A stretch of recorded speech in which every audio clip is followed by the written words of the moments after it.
This is the other ultimate question. What watch should I buy today?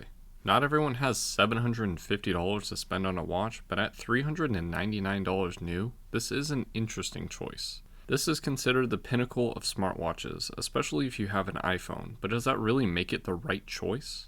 Let's talk about it first, because I'm not entirely sold yet.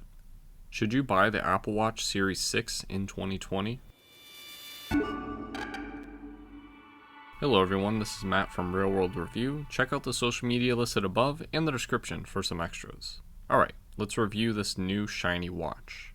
This is a nice screen, and coming from the Series 4, I did notice some differences. For one, there is no more Force Touch module, which isn't a big deal, but it is a weird change for simple tasks. I realized that this was going to happen when I was watching the watchOS 7 keynote. Just long press on the face. But I didn't realize how annoying the omission would be.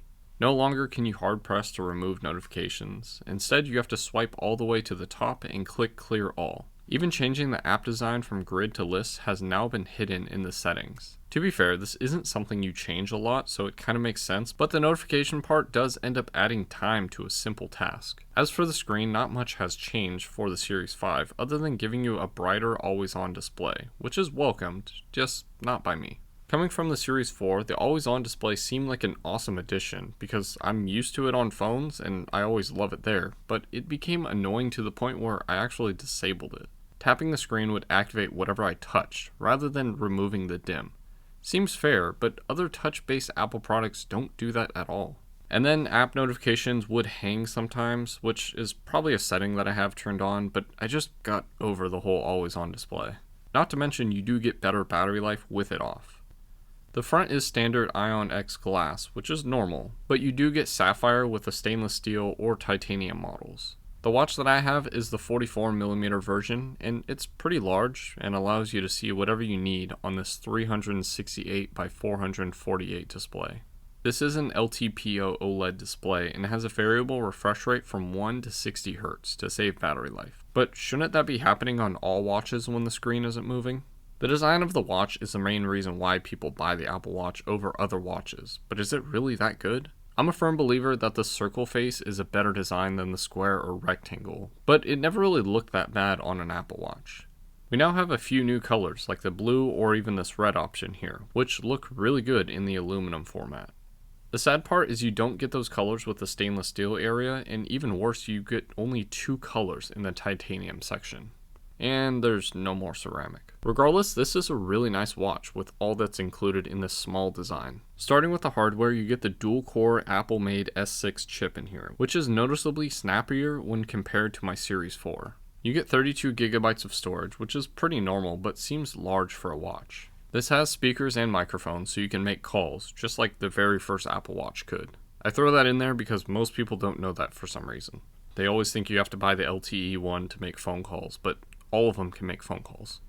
There is an optical and electric heart rate monitor and blood oxygen sensor in here, which is nice, but the latter gets a decent amount of criticism for the way that it reflects off your skin to measure. On the right side, if you're normal like me, you have the digital crown with haptic feedback.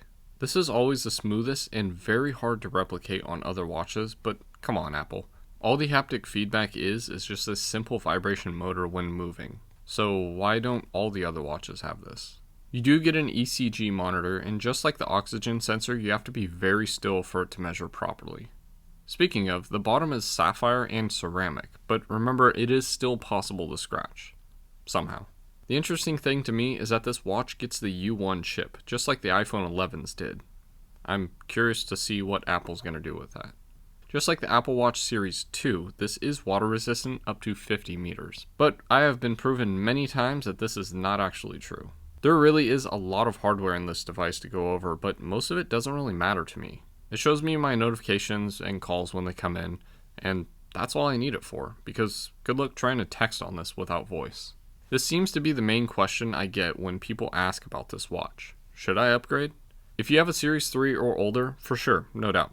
That's fine. You can just skip to the end, I guess. But if you have a Series 4 and especially a Series 5 watch, this is really when you start to question its worth.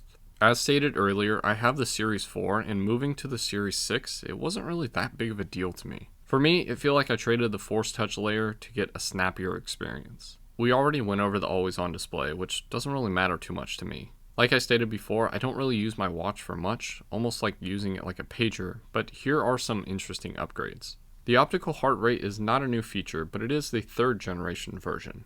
I don't know what that means, but it works just as you would expect it. On the Series 6, the speakers seem kind of louder or crisper, but I don't really like it. The dinging noise sounds much nicer on the Series 4 over the Series 6 for whatever reason, even though they should be pretty much the same. Also, it seems like the Series 6 screen isn't as bright as my Series 4, even though they should be the same at 1000 nits peak. It might be a defect, but somehow it's something I noticed. Oh, you do get an always-on altimeter, which is a new feature and cool if you use that. As you can assume, I don't. You get Wi-Fi 5, which I don't know if it's new, but it's interesting because it seems like 2.4 would be a better option, but the higher the better in my eyes. The battery life is practically the same, lasting a day easily, and for me, 2 to 3 days, but it does charge faster now, hitting about 1 watt of charging in my tests, when normal numbers are about 0.5 watts. All these upgrades are very minor from what I've seen, and you might want to stick to the Series 5 or even the Series 4 if you have one. But if you need any of those sensors that I mentioned, like the altimeter or oxygen sensor, then the 6 is a clear choice. For me, I'm going to stick to my good old Series 4 watch. The upside is I bought a bunch of bands that I can end up using on either watch now.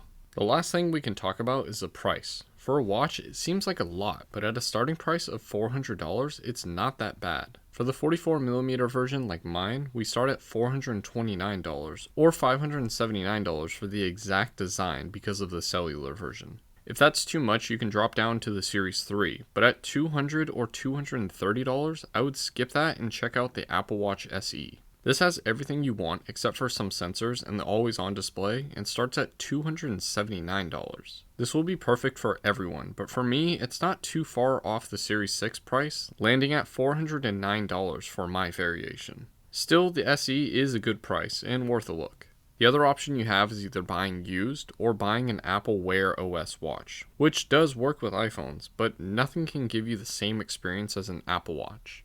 Not even Samsung. So should you buy the Series 6 watch? Maybe. Like I stated, this is a really good watch, but it's a hard sell if you already have a Series 4 and especially harder sell if you have a Series 5 watch. I got this one for a really good deal, so I will be giving it to a friend of mine, but honestly, I missed using my Series 4. Does that mean that you will agree with that choice? Maybe, but go check out the watch for yourself. I'll have some links in the description for the watch and some band choices that I like. And that's all I wanted to talk about. Thanks for watching my review of the Apple Watch Series 6. If you have any questions, leave them in the comment section or message me on Twitter. I get bored over there. Also check out the social media listed above, subscribe and hit that bell button if you like the channel and want to see more videos. Thanks for watching.